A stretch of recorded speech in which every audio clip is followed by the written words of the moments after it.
Saturday night கோழி குஞ்சு வருதுன்னு ஷெட்யூல் போட்டு கன்ஃபார்ம் பண்ணி சொல்லிட்டாங்க. நம்ம 1 வீக் முன்னாடியே மஞ்சி எல்லாம் ஓட்டியாச்சுங்க. அப்போ தான் நம்ம கோழி குஞ்சு விடுற இடத்துலலாம் மஞ்சி கிளச்சி விட்டு நல்லா காய வைக்க முடியும். அடுத்த வேலையாக H2O2 ஊற்றி பைப்லைனில் 1 மணி நேரம் வச்சுருந்து தண்ணியை அவுட்ரு பண்ணி பைப்லைன் க்ளீன் பண்ணுறோங்க. இது ரொம்ப முக்கியமான வேலை. சிக்ஸ் வரக்கு முந்தின நாள் சிக்ஸ் விடுற இடம் ஃபுல்லாக சீலிங் கட்டியாச்சுங்க. சிக்ஸ் நைட்டு வருதுன்னா அந்த அன்னைக்கு மதியத்துக்கு மேலே நியூஸ் பேப்பர் எல்லாம் போட்டு தீனெல்லாம் ஃபீடரில் போட்டு எடுத்து வச்சாச்சு.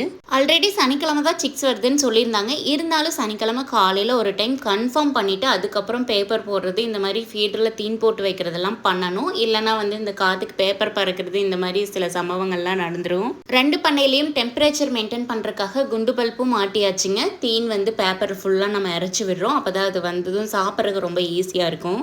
ஈவினிங் பக்கமாக கிட்டத்தட்ட எல்லா வேலையும் முடிச்சு பக்காவாக ரெடி பண்ணி வச்சாச்சுங்க 2 பண்ணையும்.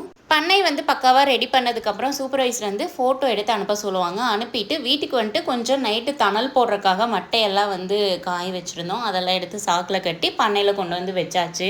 கோழி குஞ்சு வந்ததும் பானையில் கறி போடுறதுக்கு கறி மூட்டையெல்லாம் பண்ணையிலேயே அடுக்கி வச்சுருவோங்க.